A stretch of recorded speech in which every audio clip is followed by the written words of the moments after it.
Rambam. We are in the ninth book of Maimonides' teachings, a book called Carbonas, Offerings, Offerings in times of the Holy Temple on the altar. And we're going to do the second chapter of the three chapters today, or start at least. The laws called Mechusrei Kapara, chapter 1, the laws of sacrifice brought by those requiring atonement. Okay, we'll see what that means, what the boundaries of the laws are over here. Included are 4 positive commandments. They include that a zava should bring a sacrifice when she becomes pure. A zava means a woman who has an emission that is not during the menstrual cycle. It's similar. It's like it, but not it. Not during the what expected time period, at least. Okay, that's one. So she needs to bring a sacrifice when she becomes pure. Okay. These are times in the Holy Temple. These laws are not for today. But as we know, Rambam teaches us all of the laws, even things that will only be applied very shortly when Mashiach's coming. The second is a woman that should bring a sacrifice after childbirth when she becomes pure. So even though she brings life into this world, which is nothing, more amazing than that, yet through the act she becomes impure and she needs to bring an offering. Number 3, a zav is a man who would bring a sacrifice when he becomes pure, a man who also has an emission that is not a seminal emission, but similar but different. Number 4, a person afflicted by tsaras. Tsaras is the skin disease, right? Coming from Lashon Hara, we had in the last Torah portion, should bring a sacrifice when he becomes pure. After these individuals offer the sacrifice, their attainment of spiritual purity is complete. In other words, what it means over here is, as we'll learn, they go and immerse themselves in a mikvah, which usually brings purity. It's not sufficient. They have to bring an offering. That's complete purification, right? Not always is the offering connected with the complete purification process. But in these 4 people, it is.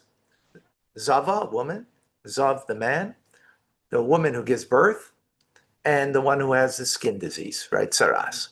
And those 4 people, right, the purification process is not complete until they bring the offering. In other words, they went to the mikvah, but that's not sufficient. That's the idea over here. Okay. So these mitzvahs are explained in the ensuing chapter. Halacha number 1.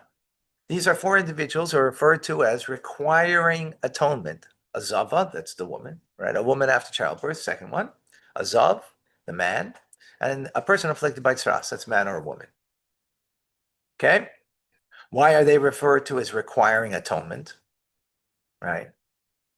Because even after each one of them has become pure from the condition that they caused the impurity, right? So in other words, the skin disease is gone, right?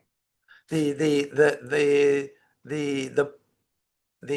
blood that might have been from birth, it's all cleaned and gone away, right? And so on and so forth, right? And that person is immersed in the mikvah, and the day of the immersion has passed. So usually at nighttime, and other things, like if you come in contact with, for example, a corpse, right? Let's say a carcass of an animal, right? Makes you impure too. If you touch a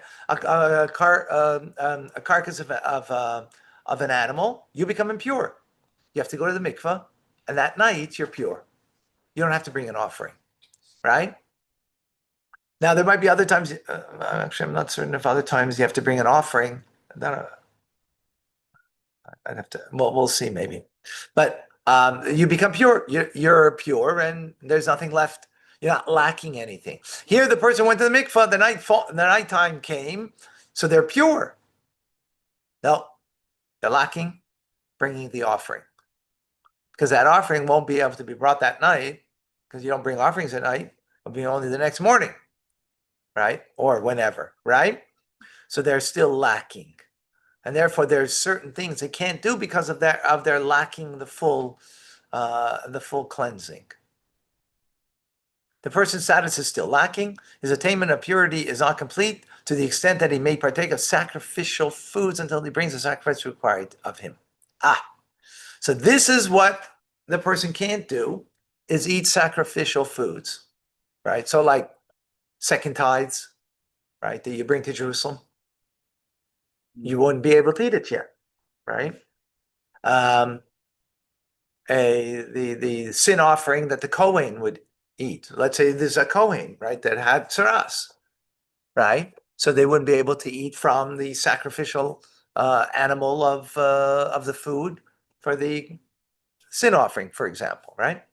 So before he brings the sacrifice, it's forbidden to partake of sacrificial food, as explained in Hilchos Psulim Mikdash. Okay. Another example, when a convert becomes circumcised, but has not brought his sacrifice. So back in the day when the Holy Temple, you convert, you also had to bring a sacrifice, right? Today we don't have that. But back then you would. Although he is forbidden to partake of sacrificial until he brings sacrifice, he is not considered as one as requiring atonement.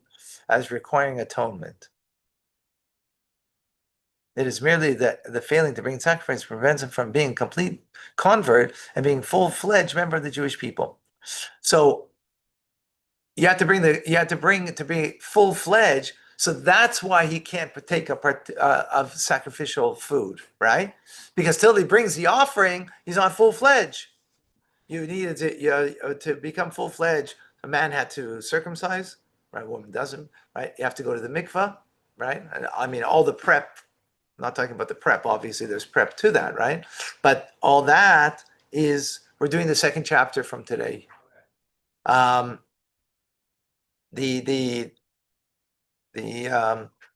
going to the mikvah, right?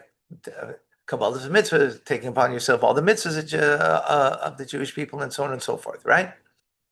So here, because the offering wasn't brought, you're not full-fledged yet. Today, because there is no offering, you are full-fledged. Although when Mashiach comes, I think that offering might still have to be brought. I'm not certain. I think maybe, I don't know if Rambam brings it down. Okay, accordingly, he may not take up his sacrificial foods because he has not become a full-fledged member of the Jewish people. Once he brings his sacrifice, he becomes full-fledged member of the Jewish people. He may partake of sacrificial foods in the evening, right? Because you bring the offering only. Offerings are only by day. If he brings one dove as a sacrifice in the morning, he may partake of sacrificial foods and bring the second dove at a later date. Because he's supposed to bring two doves, but if he only brought one, still under obligation to bring the second one, but I guess one is sufficient to be considered Jewish. For the sacrifice of conferences, an animal brought as a burnt offering, or two young doves, or two turtle doves, both brought as a burnt offering, as explained in Hilchos Ma'aseh Karbonos.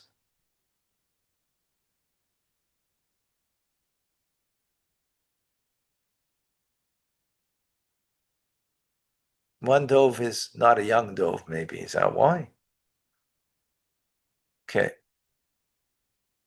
Okay, the sacrifice brought by either the Zav or the Zava, right? This is the emission that comes from a man or from a woman, is two, which is an unusual one, right? Is two turtle doves or two young doves, one brought as a burnt offering, one brought as a sin offering. The sacrifice of a woman after childbirth is a sheep as a burnt offering, and a young dove or a turtle dove as a sin offering. Why should she bring a sin offering? She gave birth. So it says because a woman, with the pain that she goes through, the things that she might say.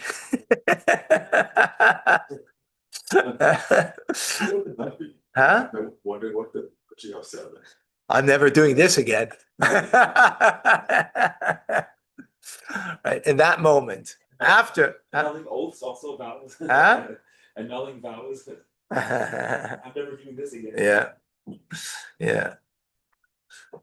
So, Is that really the reason? yeah. To bring an offering is one thing, right? Why a burnt offering?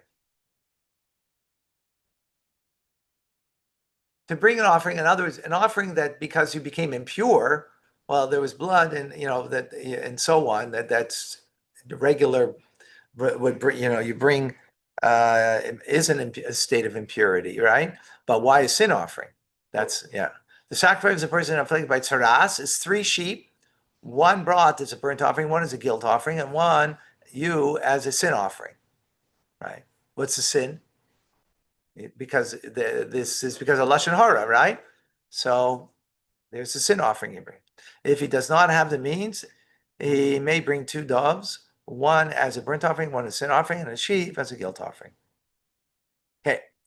Each one of the 3, Zav, Zava, and a person afflicted by tzaras, bring the sacrifice for their atonement on the 8th day after they become purified from their condition. Right? It's others, because 7 days, you have to go 7 days pure, and then on the 8th day, that's right. For each one of them must count 7 days of purity, immerse on the 7th day during the day, wait until the conclusion of the day, meaning nightfall, right? And offer a sacrifice the following morning, right? That's nightfall is already what? The 8th day, but it's night. You can't bring an offering then. So the following morning, right, or day at least, you bring it on that day. That's 8th day. That clear? Now, a woman does not bring her sacrifice on the 40th day. Now, a woman who gave birth, for a male, it's on the 40th day. For a female, it's on the 80th day. Those are, we learned in Parshas, Tazria, in Vayikra, in Leviticus. We learned that. So a woman does not bring her sacrifice on the 40th day after birth of a male or on the 80th day of the birth of a female. She doesn't bring it on that day. Instead, she waits until that day is completed, and on the following day, the 41st day, the birth of a male, and the 81st day, on the birth of a female. This is the day concerning which it says, and upon the completion of the day of purity for a son or on the daughter she shall bring. Right? That's what the verse clearly says. So those days have. Why 40 days, 80 days? That's not for now. If she brings a sacrifice during these days, she does not fulfill her obligation. Even if she brings the sacrifice for a previous birth during the days of purity for her present offspring, she does not fulfill the obligation. Maybe she gave birth a year earlier and she's now bringing only that for the previous, right? So you brought it at that time, it's not for the present child that you, right? It doesn't fulfill the mitzvah. Then what do you do if you just like don't bring an offering or and you miss the period of time? You do it. No. Here you brought it because in those 40 days, after 7 days till 40 days are times of purity called, right? For the boy. Yeah. And for the girl, after 14 days till 80 days is the time of purity. So so she could have brought for the previous one, but it doesn't fulfill for this one. She's pure because she went to the mikvah already. All right. This is all biblical law. It's not at all. I mean, even though we don't bring sacrifices now, but even the laws of nida of a woman who menstruates and that cycle of a woman this is speaking on a biblical level, not on with rabbinic law. It's very, very different. Even though doesn't apply at all because this is about offerings on the altar. We don't have the whole Beis Hamikdash. This morning we didn't have it yet. This afternoon, send regards. Yeah. Okay. If these days pass and the individual mentioned above did not bring the sacrifice for their atonement, they should offer them afterwards. As long as they have not brought a sin offering for which they are liable, they are forbidden to partake of sacrificial foods. The key over here is, right, there's all different dimensions of what's going on over here, right? The woman might be pure to go to have relations with her husband. Yes. That's not what we're talking about over here. There's only one thing we're talking about. What you're lacking is the purity that you can have sacrificial food. Right? So if you're like if it's a wife married to a Kohen and the Kohen gets sacrificial foods some things he can't have with his family, like a sin offering, it's only him. Only a Kohen can, right? But there's if it was a peace offering, so that's something for the entire family. A wife can partake in it. but she wouldn't be able to partake in it here because she did not bring her sin offering for the birth of the child, right? Right? But even though she can have relations with her husband, one's got nothing to do with the other, right?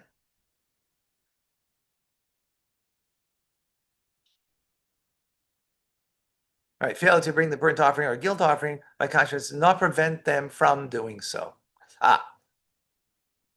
In other words, it's the sin offering only that is holding her back from eating sacrificial food. The other offering she has to bring, but it doesn't prevent her from having the sacrificial foods. Okay, we already explained in Hills Maisa Carbonus. We continue in 5 that a sacrifice may not be brought on behalf of anyone obligated to bring it without his consent, with the exception of sacrifices of those requiring atonement. So it's interesting. In this instance, the consent of the principals is not required, as evident from the fact that the person may bring sacrifice on behalf of his sons and daughters who are below the age of majority, if they require atonement, and allow them to partake of sacrifices. So it's interesting. If someone had to bring let's say someone had to bring a sin offering, right? Let's say I brought it on your behalf. I brought it on Yankel's behalf. I can't do that unless he's aware of it, right? Why? Because this is bringing atonement for a sin that he did. So he needs to know there's something on the altar being brought on his behalf. Otherwise, what's it helping if he doesn't have awareness, right? He needs that awareness. But this is different.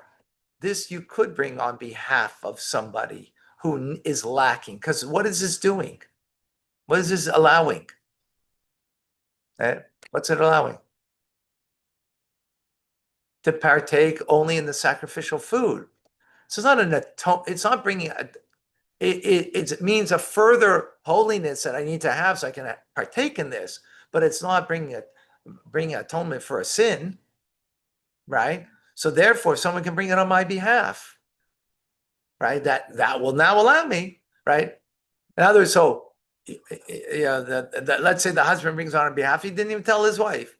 He comes home. Oh, by the way, I brought on your behalf, and now you can eat from. Here's food you can eat from, right? She doesn't need to. It has to just be done, right? Because there isn't the mindfulness, that's the awareness that something's being done for you to atone for your sin.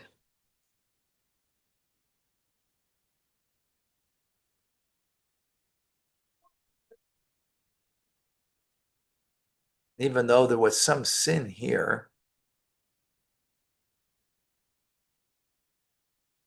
but whatever, not precisely.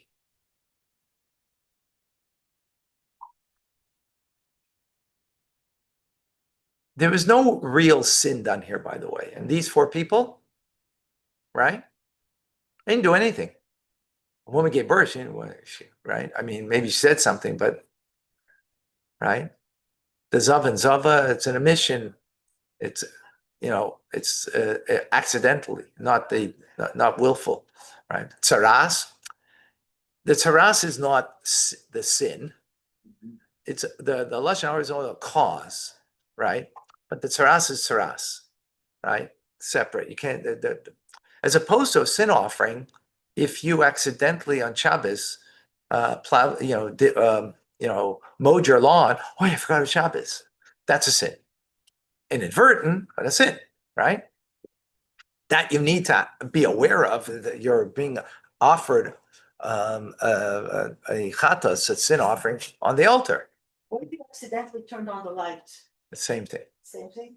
I mean, if it's biblical law, if the question is biblical, it's only biblical. Okay.